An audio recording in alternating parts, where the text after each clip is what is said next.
I'm not a-hole for refusing to take my nieces/nephews out to fun places anymore since my sister won't help with the bill. My little sister has 6 kids, 10 male, 7 female, 6 female plus 6 female, 4 male and 2 female, who I love and babysit when I can. I'm child-free, and my husband and I have a decent amount of fun money saved for us to spend on whatever we want. And I'd use mine sometimes to take my nibblings fun places. I still take them all out somewhere at least 2 to 3 times a month. Now, when it was just the oldest, I'd take him for a day to give my sister and brother-in-law a break. I'd take him to museums, fairs, kids' play places, Chuck E. Cheese, amusement park, etc. With just one kid, it was pretty easy to do. Then the second oldest came along, and I was still able to swing it. But then with the addition of the twins, it became harder to afford. Not to mention watching 4 kids is way harder than watching one. By the time the 4-year-old came around, I couldn't afford to take them all to the same places anymore. It cost too much. So I started taking them cheaper/free places, like the park, free kids' days at the museum, the mall, swimming at my house, etc. Now with the 2-year-old, I've totally stopped taking them anywhere that costs more than a couple bucks each. But last week when I was dropping the kids off at my sister's place, the oldest asked if we could go to the fair next month. I didn't think I'd be able to afford that, but didn't want to outright say no, so I told him I wasn't sure, but would see. After the kids ran off, my sister asked why I wasn't sure about the fair, and I told her I didn't think I'd be able to afford tickets and food for 7 people.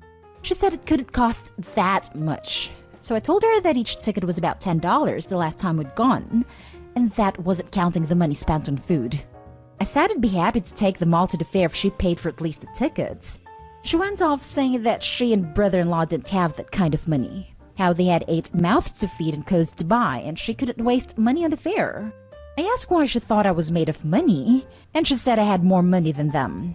And it's not like I have 6 kids to care for. I told her I loved taking the kids out, but if she couldn't help with paying for the expensive places, then the kids would have to be content with going to the park or swimming at my house. Sister said I'm a huge a-hole. And when I told our parents, they said it was sorta a-holish since I only take them out a couple times a month instead of caring for them 24/7 like my sister. So now I don't know. Hub says I'm not the a-hole, but I don't know. I mean, yeah, I could swing taking them all to the fair, but it's just so expensive. Am I the a-hole for asking for help paying?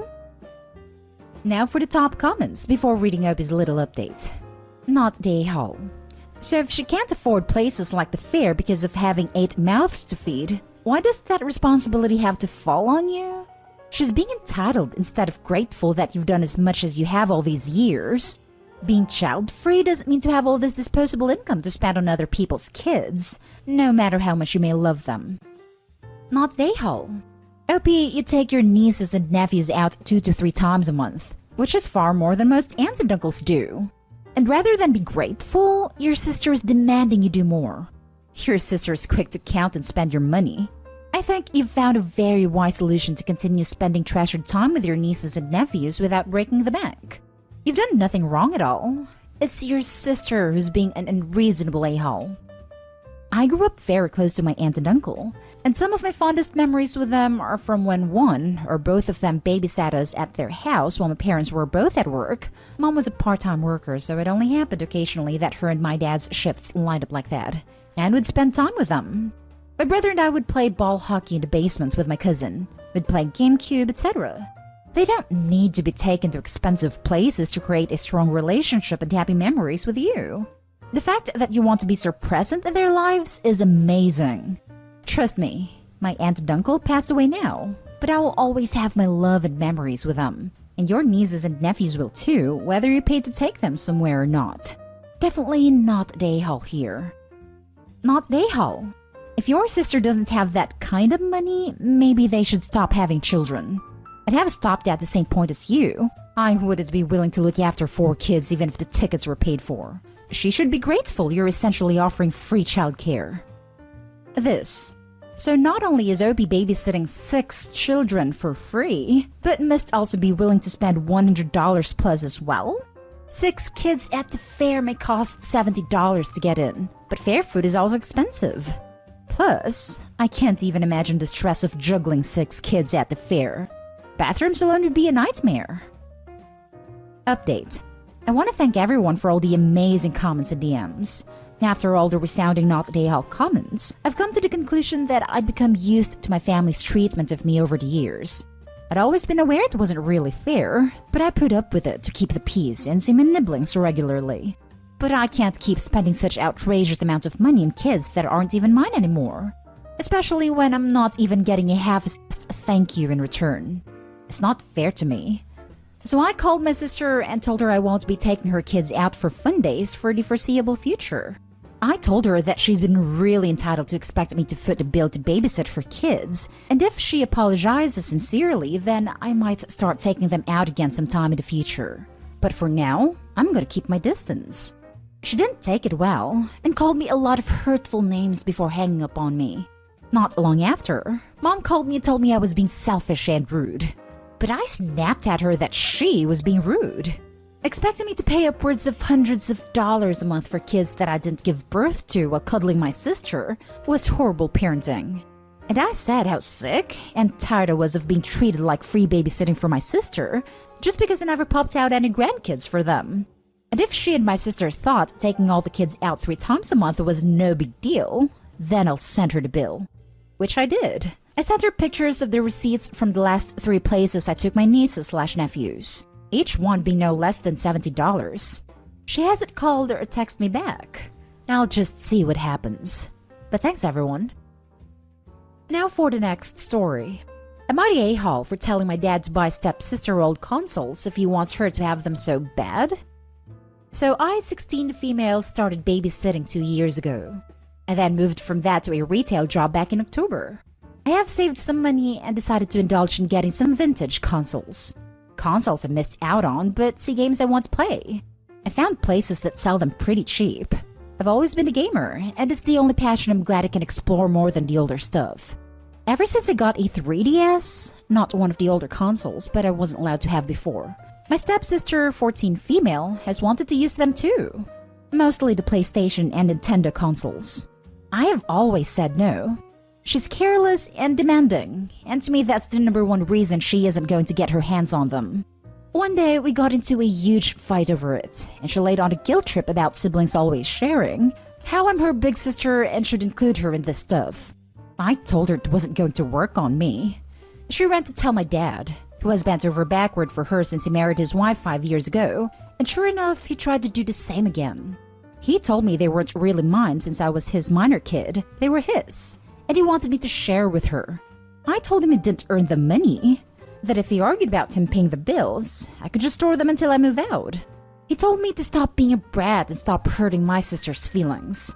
I told him if he wanted her to have an older console so much, he needed to go out and buy her one, and let her be careless with that, not with something I paid for. That way, it can be something new to add to the list of things she's broken. Both laptops for virtual learning, the remote for our main TV, the drawer to my desk, 2 of my phones, 6 of her phones, her little keepsake box that my grandparents got for each of us the year my dad married her mom, the family console, 3 discs for video games, and not forget my necklace that my mom bought for me when I was a baby. He told me I should be keeping track, and that they have always done their best to replace what was broken. I replied that he and his wife should teach her how to be less destructive, and it's not my job to do it. Then I pointed out not everything could be replaced or fixed easily. He told me I was behaving like a 6-year-old instead of a 16-year-old, and that I had no right to talk back to him. That was 3 weeks ago, and he's still mad about it. Am I the a-hole for how I talked to him? Not the a-hole. You're actually being very reasonable and articulate about the issue, and your dad is being a child. Yes, siblings normally are encouraged to share, but that's a pretty reasonable worry when the person you're sharing with doesn't have respect for someone else's things. He's mad because you're making sense. Plus, it's retro game consoles, which are like sacred. Not the a-hole. Your stepsister destroyed enough things already. You fearing she wouldn't be careful is justified. Store the things and move out. How did they replace something as precious as your mom's gift? They bought one that was like it, but it was never the same. For starters, it was from them and not my mom. I had kept that damn thing safe for 15 years, And then she decides to grab it while I was wearing it and broke the necklace. So she destroyed the necklace from your mom on purpose? Frankly, the whole siblings should always share thing is BS. You're allowed to have your own things, and to set limits in sharing with people who are careless/break stuff. Also, I don't believe for a second that your sister's both that careless and that entitled. Sounds like there's more to the story, and that most likely she's intentionally breaking things and claiming it was accidents. Breaking things during temper tantrums is still intentional, not the a-hole. I don't think she meant to break it, but she also didn't regret breaking it either. I think she just lost her temper because she didn't get what she wanted, and yeah, but still freaking sucks honestly. Next story is titled, Am I the a-hole for being honest about why we decided on fertility treatment over adoption? My friends and I have always had a mostly negative view on people who exhaust themselves with doing fertility treatments when they can't have kids, instead of just adopting existing children. My husband and I ended up struggling with infertility, so we decided right away to start on adoption first. We tried both a private adoption agency and foster care, and got as far as the home study both times. Our house is old and there are a lot of weird idiosyncrasies with the house, but we're completely up to date on electrical and plumbing codes, so we thought this would be just a formality. 2 generations of my family grew up there, and it was perfectly safe. Not to them. They had huge issues with the house. They considered 2 of the bedrooms to not be a bedroom because it was too small. They didn't like that the main level floor was uneven. We have a problem with squirrels trapping themselves in the roof somehow, and the social worker was appalled that we just let them scratch themselves out. There's nothing we can do. We don't know how they're doing it, and unless children are squirrels now, no child is getting up there to get stuck that way. It was ridiculous, but it didn't matter. The verdict from both was that our home was fundamentally unsafe. We did look into fixing it. Every single person who ever owned that home had tried to fix the things that were wrong, but we tried again. The house just couldn't be fixed to their standards without becoming actually dangerous. It was fine and safe to live in, but we also wouldn't be able to sell because it was imperfect. The verdict was that if we wanted to adopt a child, we would have to demolish our home to sell the land and then buy a new house on top of agency fees. We did the math.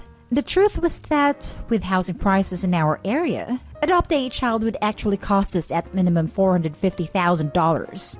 Even if we had to do IVF surrogacy, it would only cost us about $130,000. It no longer made any sense to adopt, so we committed to doing treatment.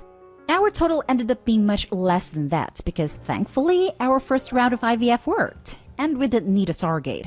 We now have a child. One of our friends made a very, honestly, ignorant post about spending $100,000 on a child of your own while children sit in foster care. I decided to comment on it, telling her the full story for the first time, explaining how expensive adoption can truly be. There's been a lot of comments, and now she and some of our friends are now mad at me for making adoption look like a bad and terrible thing. I was just trying to show that there isn't one side to this, and that there are valid reasons to make both choices. Am I the a-hole? Now for the top comments. I think you and all of your friends are horrible people for sitting in judgment about how people handle their own infertility. I think you're doubly bad for not saying, I've had a change of heart after realizing there's so much I don't understand about adoption and IVF. And instead saying, you don't understand. I'm better than others who choose IVF because in my situation, it's okay. Everyone sucks here. I understand that. My opinions have changed and I regret how ignorant I was. Everyone sucks here. You're part of a group that habitually judges the family planning of others. You can't be surprised when they then judged you. They didn't have the life-changing experience you did, and therefore haven't changed. It sounds like you all need a wake-up call. When friendships are based on othering others in circumstances you can't imagine, they aren't healthy friendships. Think about if this group is worth your time and learn from your mistakes. I'm sorry things were so difficult for you, and hope your pregnancy goes well. A quirky little house with a squirrel attic sounds like the setting for a children's novel. Not the a-hole. 99% of the people who spout just adopt literally have no idea of how adoption and foster to adopt work. None. Now that you've gone through it, you know it's not the easy path that so many seem to think it is. Long story short, I had both my kids via IVF for about $5,000 out of pocket for IVF through hospital births. That $5,000 wouldn't even have covered a lawyer's retainer and a home study if we wanted to adopt. Plus, my IVF treatments involved me, my husband, and my doctor was only concerned with whether or not I could safely carry a pregnancy to term. He didn't care how much I made, what kind of parent he thought I'd be, the state of my marriage, what my house looked like, what my colleagues think of me, etc. For us, IVF was by far the best option. Never judge until you've walked a mile in someone else's shoes. It was ridiculous how much cheaper everything was. I ended up being able to do a home birth with a midwife, so I didn't have the hospital bill. I had been so concerned about the cost, but it was cheaper than I've heard of some people's spontaneous hospital births being. Kind of disturbing, honestly. Now for the last story. Am I the a-hole for choosing not to follow my in-laws' naming tradition for my daughter? My husband, 24 male, and I, 24 female, had our daughter in November. Early in my pregnancy, my husband told me he would let me choose the name because he really struggled to like names, and he didn't want to make the process more complicated than it needed to be. I chose the name the day we found out she was a little girl. I told my husband, he gave me the thumbs up, and I kept it between us, and my best friend who made her engraved baby blanket. Outside of that, nobody else knew. We announced her name the day after she was born. The name was controversial within my husband's family. Our daughter was the first granddaughter, and we did not go with the tradition in their family of naming the first grandson/granddaughter a specific name.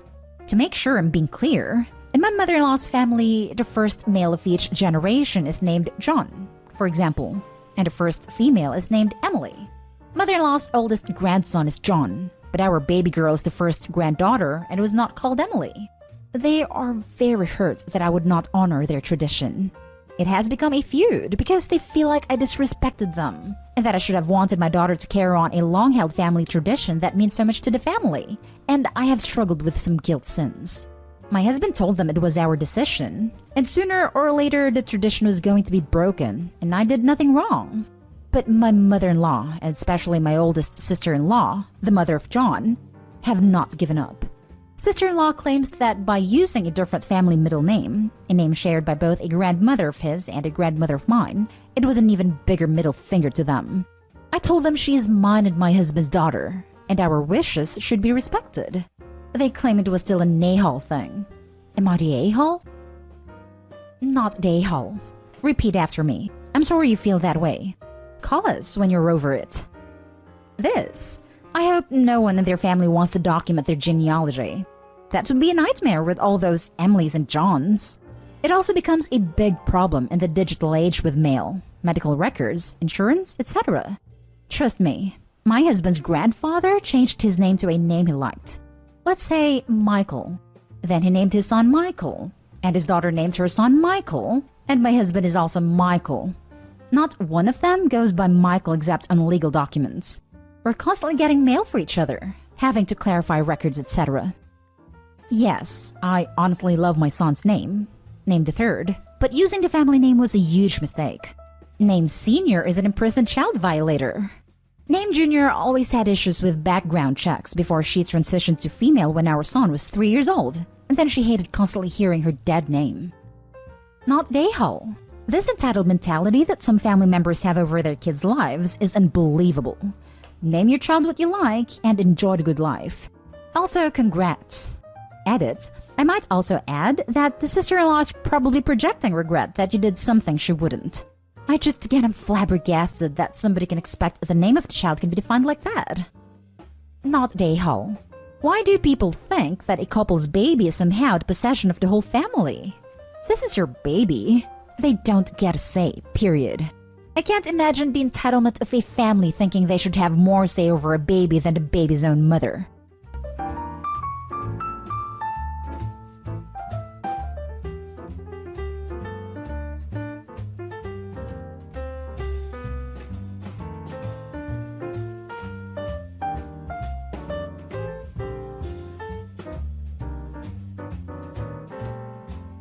Update. Am I the a-hole? My fiancé told me, this is it. Take it or leave it.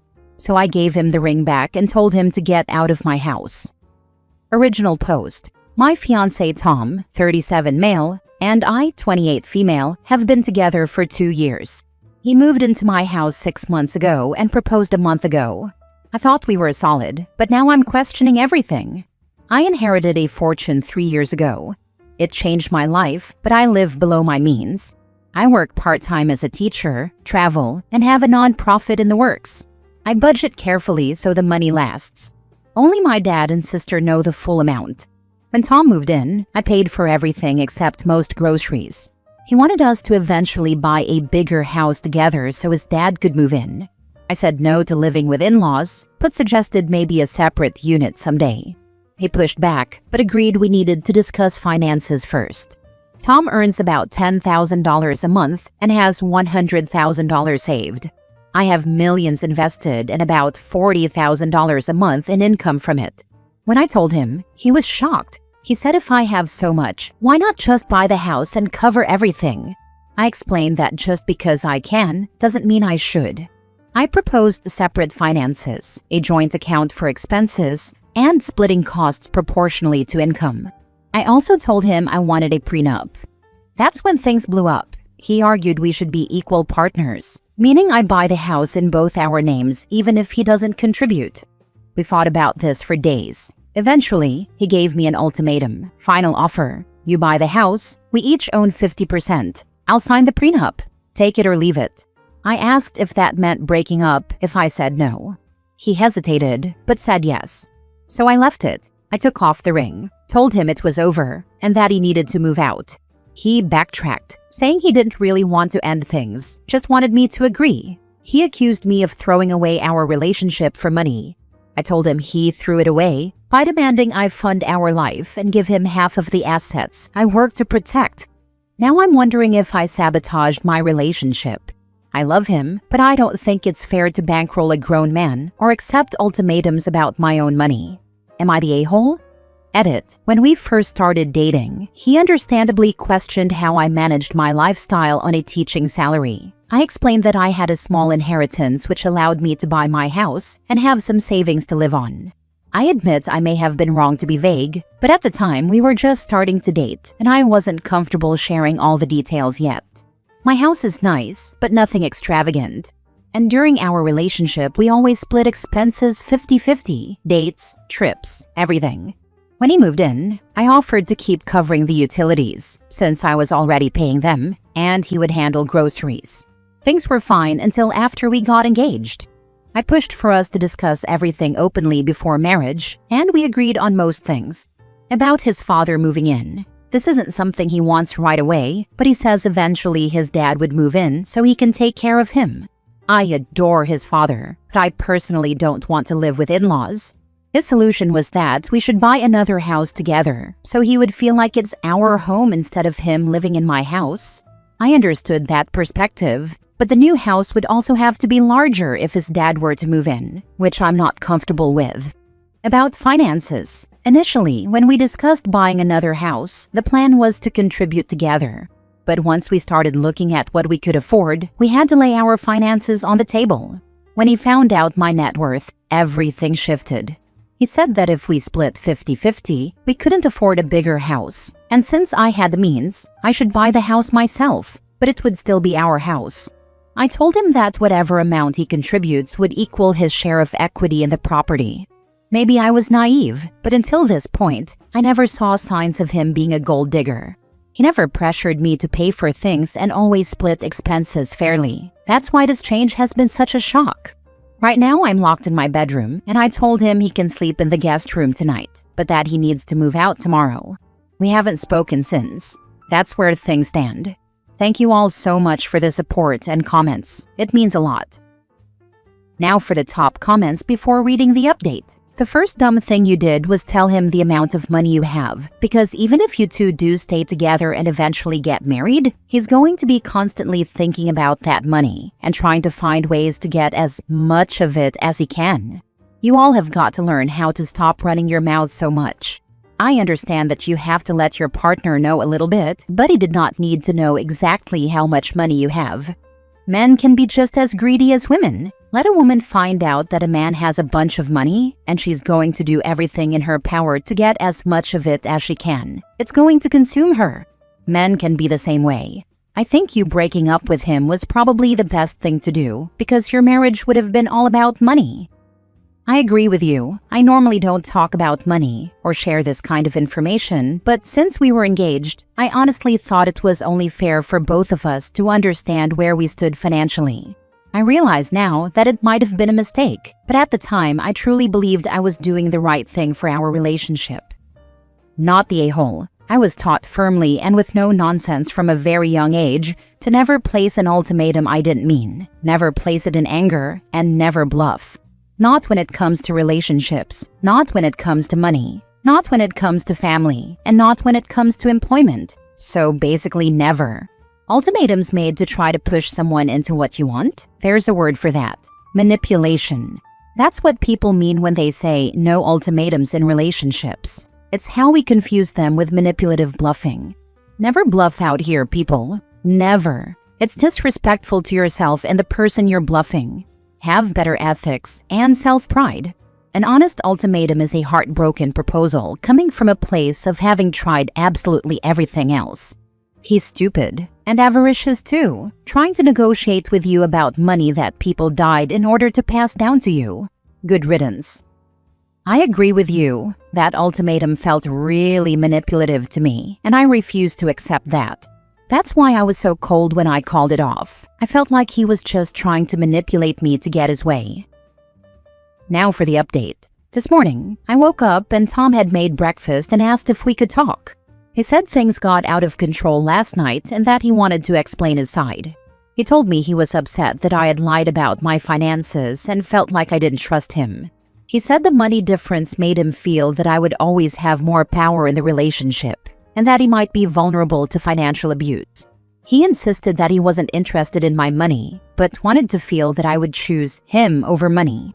He admitted that he handled things badly and should never have reacted the way he did or given me an ultimatum. He said he felt lost and frustrated. The only thing he emphasized really matters to him is his father eventually moving in. They're very close, and he wants to take care of him as he gets older. He apologized, said he didn't want to lose me, and told me he was willing to accept my conditions. I apologized for not being upfront about my inheritance, but I also told him I wasn't sure I could continue the relationship. His reaction last night felt entitled and manipulative, and I'm afraid he was showing me who he really is. I told him I love him, but I'm worried money will always be an issue between us. If he's already pushing for a house before marriage, what else might he push for later? I explained that the only way I could even consider continuing is if he agreed to 1. A bulletproof prenup stating that in case of divorce, he only leaves with what he contributed, nothing more.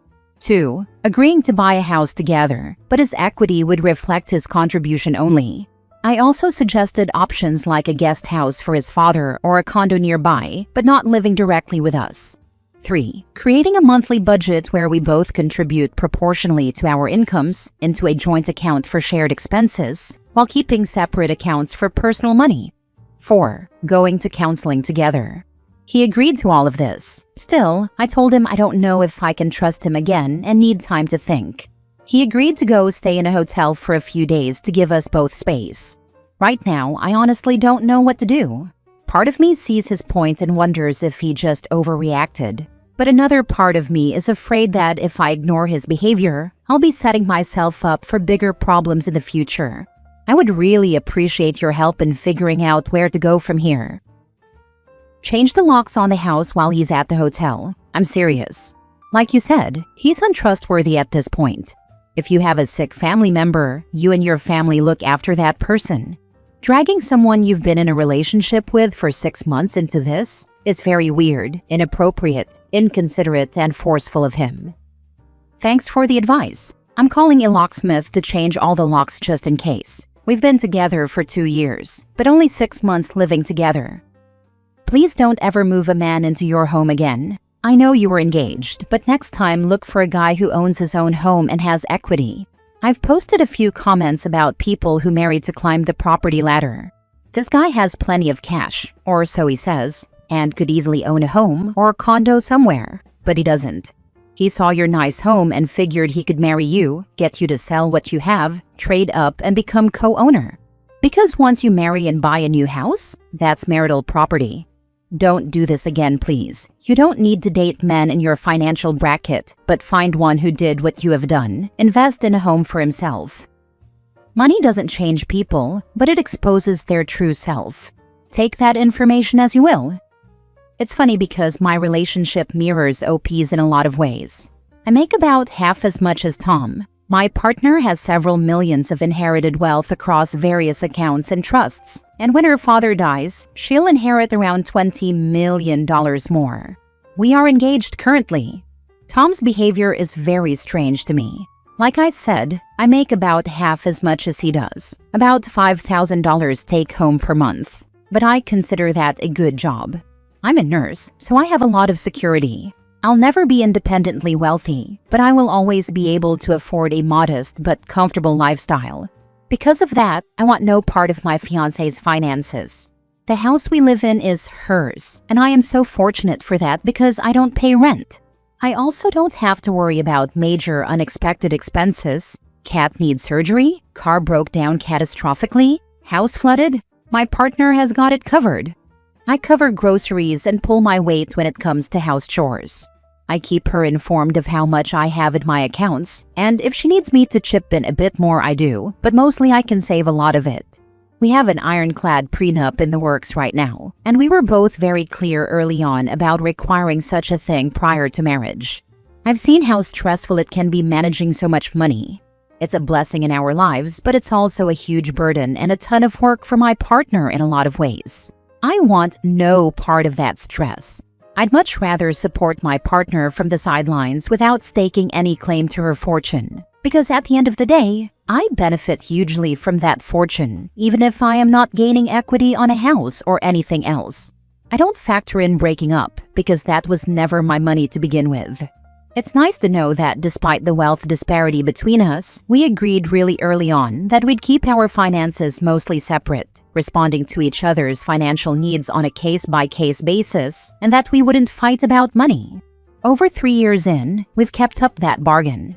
I couldn't imagine laying out ultimatums to own a stake in my partner's home, demanding she support my family with her money, etc. It just seems so wildly presumptive, entitled, manipulative, and simply greedy. There is a world of difference between I need financial support or my father will be homeless and buy me and dad a mansion so we can all move in together. What? No, a guest house is unacceptable, even though you've been clear about not living with in-laws. As if being rich means you can't have boundaries around how you want to live your life. It's fishy to me because it's exactly the opposite instinct I have with my partner. I simply don't care about her wealth outside of it being extremely convenient in the case of true emergencies. All I want is a healthy, loving relationship with this person, and I am so lucky to have that. Why would I demand more? Tom is a fool for pushing his luck, and I just do not understand that motivation. I have no explanation for it aside from good old-fashioned greed. It also says so much that he accused OP of lying about her finances. Newsflash, Tom. Many wealthy people keep it low-key because people get weird when they know you have money, like you are doing now. Last story. Am I the a-hole for not allowing my kids 11 and 13 to travel to the Middle East, Dubai, with their dad this winter to visit his family? I, 41 female, had a very difficult marriage with my ex-husband, 42 male, who was financially and emotionally controlling. We lived in the Middle East after our marriage, where he kept control of my and the children's passports and restricted us from traveling. His family constantly interfered and caused conflict, and because he was financially dependent on his father, he never defended me. Eventually, we came to the US with my children. His family told me I could only return if I followed their rules. Sounds crazy, I know, but I chose to stay in the US, built a career in IT, and ultimately left the marriage. Since then, we've been co-parenting. I have primary custody, and while he pays child support, he refuses to provide clothing or essentials for the children, and instead deducts those expenses from my child support payments. I currently have a case pending with the Division of Child Services regarding his violations of our agreement. He does not have a job and relies on his family for income. Earlier this summer, he asked if the children could go with him to the Middle East. I told him I was not comfortable with that, especially given the risk that he could keep them there without my consent. Since then, he has been ignoring me completely. He only speaks through the children, has ignored over 20 of my messages, and I later discovered he blocked me. During this time, I was handling all of the children's medical and school needs, including physicals, dental cleanings, orthodontic consultations, and back-to-school preparations, without any input or communication from him. He has also made inappropriate comments to the children, telling them I am just mad because I can't afford to go to the Middle East, and even laughed about it with his brother in front of them. Now, with his brother's girlfriend expecting a baby in December, he wants the kids to travel there for the birth. But given his history of control, the lack of communication, his habit of deducting child support, and the very real legal risks of the children not being allowed to return, I do not feel comfortable allowing them to go. Am I the a-hole for not letting them go to Dubai to visit my ex's family? Now for the comments. Not the a-hole. Get a lawyer. Make sure you keep possession of the children's passports. Get the 13-year-old a phone and a code to transmit if something shady is about to go down. Sorry, just seeing these comments. My ex unfortunately has their passports, so I am going to research how to get a travel ban. I don't see him taking the kids without my permission, but because of his lack of communication, anything is possible. Don't wait. Lawyer up. Make sure he cannot take the children out of the country. Get a court order. Do not delay. This is not a wait-and-see situation. This is a call-your-lawyer-yesterday situation. Protect yourself and the kids before he does anything questionable. Not the a-hole. High risk you will never see them again if they go. It reminds me of a story in Canada whereby the ex-husband took the child on vacation to his home country and left his daughter there. He returned to Canada, was charged and jailed, but his daughter refused to return. The father's family influenced her and she didn't want to see her mother, even though the judge told the man to have his daughter return. I felt horrible for the mother. She was depressed and was suffering. They turned her daughter against her, and she now lived in another country that made it difficult to pursue further legal action. There are more of these types of stories online, so it's not uncommon. Also, I don't know if this would help, but get a lawyer and perhaps contact authorities. Because if your ex has their passports or gets them new ones, it's easy for him to take them on vacation and you not know. I'm not sure what the protocol is, but it's best to have something in place in case your ex pulls this type of stunt.